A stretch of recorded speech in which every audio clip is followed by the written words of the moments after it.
Manipulative Tactics of the Passive-Aggressive Man. Ever felt like you're walking on eggshells around your partner, but you can't quite put your finger on why? Like they're constantly annoyed, but never actually say it outright? Well, you might be dealing with a passive-aggressive man, and today we're diving deep into their manipulative tactics. We'll uncover how their quiet anger can wreak havoc on relationships, and more importantly, how you can start to navigate this tricky terrain. So, if you're ready to understand the subtle but powerful ways these men exert control, let's get started. Let's talk about what passive-aggressive behavior actually looks like, in the real world. These men, often referred to as the quietly angry, rarely raise their voices or engage in open confrontation. Instead, they express their anger indirectly, through subtle yet incredibly impactful behaviors. Think about it. Have you ever experienced this? He agrees to take out the trash, but forgets. Or he constantly criticizes your choices, disguising it as helpful advice. He might sulk and withdraw when he doesn't get his way, instead of just talking about it. These seemingly small actions can create a constant undercurrent of tension and leave you feeling frustrated, confused, and even questioning your own sanity. You start to wonder, am I overreacting? Is it me? And that, my friend, is exactly the point. The passive-aggressive man excels at creating this self-doubt, making it incredibly difficult to pinpoint the source of the problem because it's all so veiled. It's like trying to catch smoke. It's there, you feel it, but you can't quite grasp it. And this constant ambiguity chips away at your confidence and sense of security in the relationship. Now, let's talk about one of the most insidious tactics of the passive-aggressive man: plausible deniability. It's his superpower, his ultimate defense mechanism. He's a master of making you question your own perceptions, your own reality. He'll say things like, "Oh, I didn't mean it that way," or "You're too sensitive." He'll deny any wrongdoing, even when the evidence is staring him in the face, and because his actions are often so subtle, so veiled, it becomes incredibly difficult to prove he's being intentionally hurtful. This leaves you feeling like you're going crazy. You know something's wrong, you always so young, but you can't quite put your finger on it. You start to second-guess yourself, wondering if you're overreacting or if it's all in your head. And that's exactly what he wants. He wants to keep you off balance, to maintain control by creating confusion and self-doubt. He thrives in this gray area where his intentions are never clear, and his actions can always be explained away.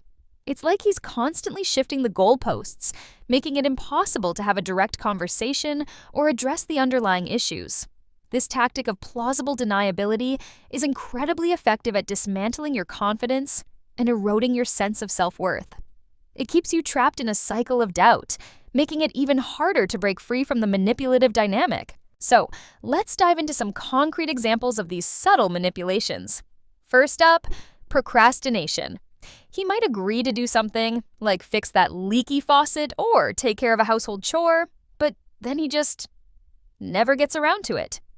Days turn into weeks, weeks into months, and the faucet's still dripping, the chore remains undone. It's not a direct confrontation, but it's a way of expressing his resentment or anger passively. Then there's the forgetfulness tactic. He conveniently forgets anniversaries, birthdays, important appointments, anything that requires effort or shows consideration. He might claim it simply slipped his mind, but these repeated lapses can be incredibly hurtful and create a sense of neglect. Another classic move is sulking. He might retreat into silence, giving you the cold shoulder after a disagreement, or even for no apparent reason at all. He becomes emotionally unavailable, leaving you feeling shut out and wondering what you did wrong. It's a way of punishing you without actually having to say anything. And let's not forget the backhanded compliments. These are disguised insults wrapped up in seemingly positive language. For example, he might say, "Wow, you look great for your age," or "I'm surprised you managed to pull that off." These remarks chip away at your self-esteem, leaving you feeling subtly undermined. The thing is, these individual behaviors may seem small on their own, but they have a cumulative effect. Over time, these subtle manipulations create a toxic environment filled with resentment, confusion, and self-doubt. They drain your energy, erode your confidence, and leave you feeling constantly on edge. Now, let's talk about the devastating impact this behavior has on relationships.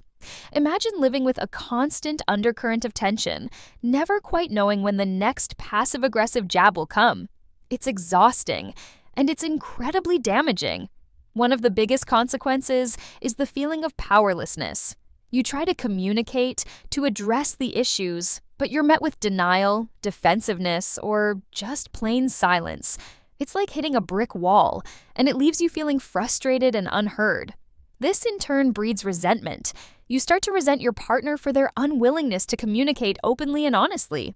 You resent the constant need to tiptoe around their moods and the emotional burden you carry.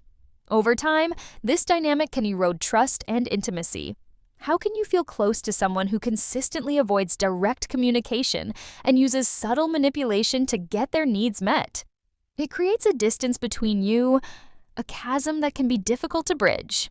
It's important to recognize that passive-aggressive behavior is not just a personality quirk. It's a serious relationship issue. Left unaddressed, it can lead to a breakdown in communication, emotional detachment, and ultimately, the demise of the relationship. It's crucial to address this behavior head-on if you want to create a healthy and fulfilling partnership. Understanding this pattern is crucial, absolutely crucial, for building and maintaining healthier, more fulfilling relationships. So, let's dive in. Let's talk about David and Susan. Married for 12 years, 2 daughters, they were high school sweethearts, the kind you'd think would last forever. But things weren't as rosy as they seemed. Susan quickly realized David had a habit of disagreeing with just about everything she said. He'd make promises, then break them, then sulk when she tried to bring it up. Classic passive-aggressive behavior. Susan, bless her heart, wanted to keep the family together for the kids. So she hoped things would get better. But this cycle, this constant back and forth, became their routine. Let me give you a glimpse into their world.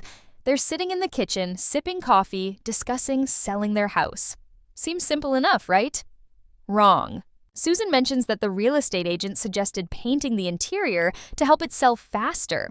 Sounds reasonable, but David immediately jumps in with, "Of course you think it's a good idea. It wasn't my idea. See that?" The subtle dig, the implication that her judgment is flawed. He then dismisses the agent's expertise, questioning his knowledge like he's got some secret insight. Then comes the blame. Susan bought a new car, and now they don't have money to paint. He brings up past conversations, reminding her he'd advised against the purchase. "I told you so, basically. It's always someone else's fault, never his." Susan tries to steer the conversation back to the issue at hand, selling the house, but it's too late. David's already retreated, sulking in his recliner for the rest of the evening. Sound familiar? This is the dance of passive aggression, subtle jabs, blame shifting, and the silent treatment. It's a pattern, a painful pattern, and it's important to recognize it. Now, let's meet Dennis and Sage. They arrive a bit late for their appointment. Sage apologizes profusely, explaining that Dennis is, often tardy. Right off the bat, you see a dynamic forming, don't you? Dennis, 45, owns a service station. Sturdy build, the kind of guy you'd picture under the hood of a car. Sage, 35, slender brunette, handles the business side of things. Orders, accounts, bills. Married 10 years, 1 child. This is Sage's first marriage. Dennis has 2 divorces under his belt. That should tell you something, right? They sit together on the sofa. Dennis practically melts into it, a deep frown etched on his face, just radiating negativity. Sage, she's at her wit's end. She describes his constant complaining about everything and everyone, including her. He's always late, never seems to take initiative. Dennis, he just rolls his eyes, that familiar dismissive gesture. He looks tired, overweight, and frankly just unhappy. When asked what he'd like to change in his marriage, his response, "I just want to be left alone. I work all the time." What does this woman want? See the deflection? The blame subtly shifted onto Sage? He's the victim here, burdened by her unreasonable demands. He glances at her, sits up momentarily, then sinks right back into that slumped posture, withdrawing, shutting down. It's a classic move, isn't it? The silent treatment. a powerful weapon in the passive-aggressive arsenal. Sage explains he sulks whenever he's upset, makes promises he doesn't keep. She feels like she's constantly nagging, reminding him to fulfill his basic responsibilities. His lack of responsibility drives me crazy, she confesses, her voice tight with frustration. Dennis, of course, turns it around, accuses her of making him the problem. And just like that, the cycle continues. The blame, the withdrawal, the unspoken resentment simmering beneath the surface. This is the reality of living with passive aggression, a constant, exhausting dance around the real issues. It's important to understand this dynamic, to see the patterns, and more importantly, to know there's a way out. Let's talk about the hallmarks of passive-aggressive behavior. It's not always as blatant as Dennis's sulking or David's constant needling. Often, it's a subtle undercurrent of resistance, a quiet rage simmering beneath the surface. Think about it. Procrastinating on tasks, especially those important to their partner, giving the silent treatment, withdrawing affection, or perhaps the opposite, showering you with attention when they want something, then reverting back to their aloofness. Another telltale sign, agreeing to do things, then forgetting or doing them half-heartedly. It's a way of expressing anger or resentment without direct confrontation. This quiet rage, it doesn't just affect their romantic relationships. Oh no, it seeps into every aspect of their lives. Their work, friendships, family dynamics. They might consistently underperform at work, frustrate their colleagues with their lack of initiative, yet appear completely oblivious to the disruption they're causing. It's a pattern, a defense mechanism, and it wreaks havoc on everyone around them. Early psychological literature described similar individuals as perpetually wounded, fussy with sour dispositions, or depressives with ill tempers, prone to spite and pessimism. They were also seen as people with irritable moods, or those who magnified every unpleasant situation. It's fascinating to see how these descriptions have evolved over time. This personality type has also been portrayed vividly in popular culture. Think of Major Frank Burns from MASH, the man everyone loved to hate. His passive aggression manifested in whining, tattling, and an inability to handle his own incompetence. Or consider Steve Martin's comedic take on tax evasion, claiming to have simply forgotten. While hilarious, it highlights the passive-aggressive tendency to avoid responsibility. And who could forget the subtly manipulative tactics of Columbo, using his seemingly bumbling demeanor to trap his suspects? These depictions, while entertaining, underscore the pervasive nature of passive-aggressive behavior. First things first, hit that like button if you found this video helpful and subscribe to the channel so you don't miss out on future videos. And hey, if you know someone who might benefit from this information, please share it with them. Sharing is caring, right? It could make a real difference in their lives. Now, I know we've just scratched the surface here. There's so much more to explore about passive-aggressive behavior and, more importantly, how to deal with it effectively. That's why in episode 2 of the passive-aggressive series, we're diving deep into strategies for dealing with a passive-aggressive partner. We'll talk about communication techniques, setting boundaries, and taking care of your own emotional well-being. It's going to be packed with practical advice you can start using right away, so don't miss it. Make sure you hit that notification bell so you're alerted when it goes live. Until then, take care and thanks for watching.